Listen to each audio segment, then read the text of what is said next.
Formatitude. Salut, c'est Cédric de Formatitude.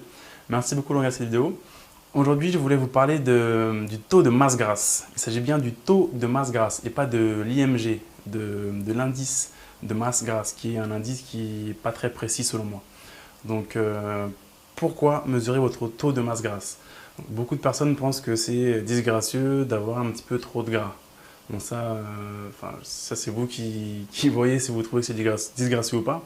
Mais ce n'est pas le vrai problème selon moi. Le vrai problème, c'est plutôt pour des raisons de santé, puisque un excès de masse grasse provoque des maladies cardiovasculaires et des cancers aussi.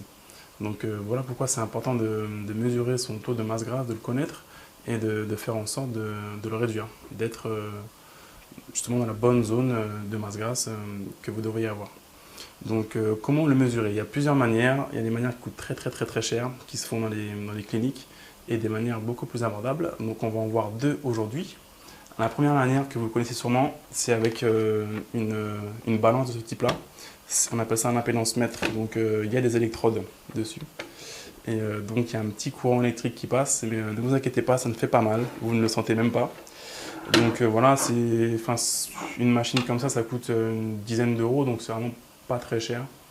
Par contre, le problème principal, c'est que c'est pas très précis, notamment si vous faites de la rétention d'eau, donc c'est pas terrible. Et aussi, un autre inconvénient que j'ai remarqué avec les balances comme ça, c'est qu'on a tendance à se peser un peu trop tous les jours, voire 2-3 fois par jour pour voir si on a perdu 100 grammes de masse grasse en plus ou pas. Donc c'est pas vraiment la bonne solution de faire ça. Donc moi, une autre astuce, une autre technique que j'utilise, c'est avec ce type de pince. Donc vous pouvez trouver ça sur le net. Donc il suffit de taper dans Google pince, pince pli cutané masse grasse. Vous allez trouver ce type de choses. Ça coûte une dizaine d'euros, donc vraiment pas très cher. Et donc c'est livré avec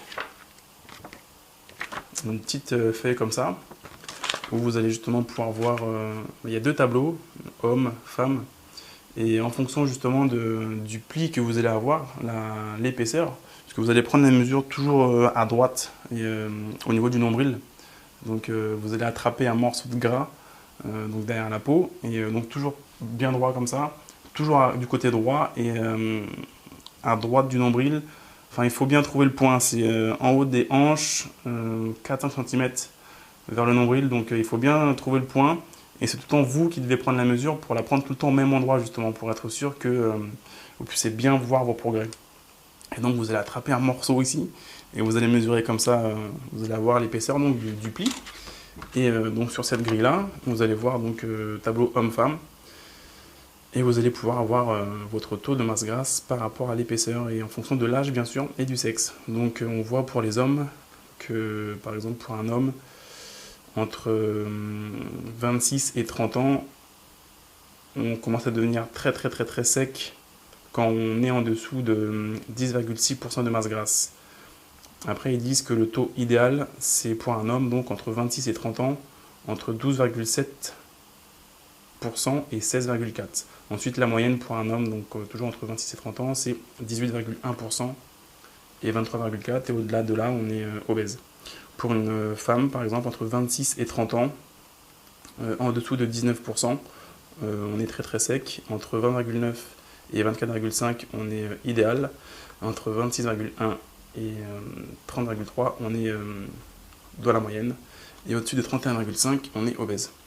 Donc voilà. Parce qu'il y a beaucoup de personnes qui disent ah, cool, j'ai perdu 1 kg, 2 kg, mais ok, mais 2 kg de quoi? De muscles, de masse grasse, d'eau. Et le problème, c'est que bien souvent, c'est du muscle que ces gens-là perdent, et également de l'eau. Donc c'est facile de perdre 2 kg d'eau. Il suffit d'aller dans un sauna pendant 1 heure, là vous allez perdre 2 kg. Et en fait, c'est 2 litres d'eau que vous allez perdre. Il suffit de reboire pour les prendre tout de suite. C'est pareil pour la masse musculaire. Beaucoup de personnes vont faire des régimes, et elles vont perdre beaucoup de masse musculaire. Et au début, elles vont voir qu'elles vont perdre 3, 4, 5 kg très rapidement, mais en fait, c'est du muscle que ces gens-là perdent. Et c'est pas ce qu'on veut. On veut conserver notre masse musculaire et on veut réduire notre taux de masse grasse. C'est un peu comme si on compare une voiture ou une moto, c'est comme si on améliorait en fait notre rapport poids-puissance. Donc si vous gardez la même masse musculaire, mais que vous réduisez votre taux de masse grasse, alors vous allez perdre du poids et vous allez avoir beaucoup plus de force, vous allez courir plus vite, vous allez avoir plus d'énergie, plus de tonicité. Et c'est exactement ce que faisaient nos ancêtres chasseurs-cueilleurs. Ils étaient très secs, très peu de masse grasse, et ils couraient beaucoup plus vite que ce que nous pouvons faire aujourd'hui. Donc voilà, je vous invite à mesurer votre taux de masse grasse et de ne pas devenir non plus fou avec ça, de ne pas le faire 5 fois par jour. Non, une fois par semaine, ça suffit de le contrôler. Et comme ça, si vous perdez du poids, vous savez si c'est du bon poids que vous perdez ou pas. Donc merci beaucoup d'avoir regardé cette vidéo et je vous dis à très bientôt. Salut! Au fait, n'oubliez pas de télécharger mon guide 8 recettes brûleuses de graisse. Dans ce livre gratuit, je vous donne 8 préparations que je mange très régulièrement et à volonté. Vous pouvez le télécharger très facilement en vous rendant sur mon blog www.formatitude.fr.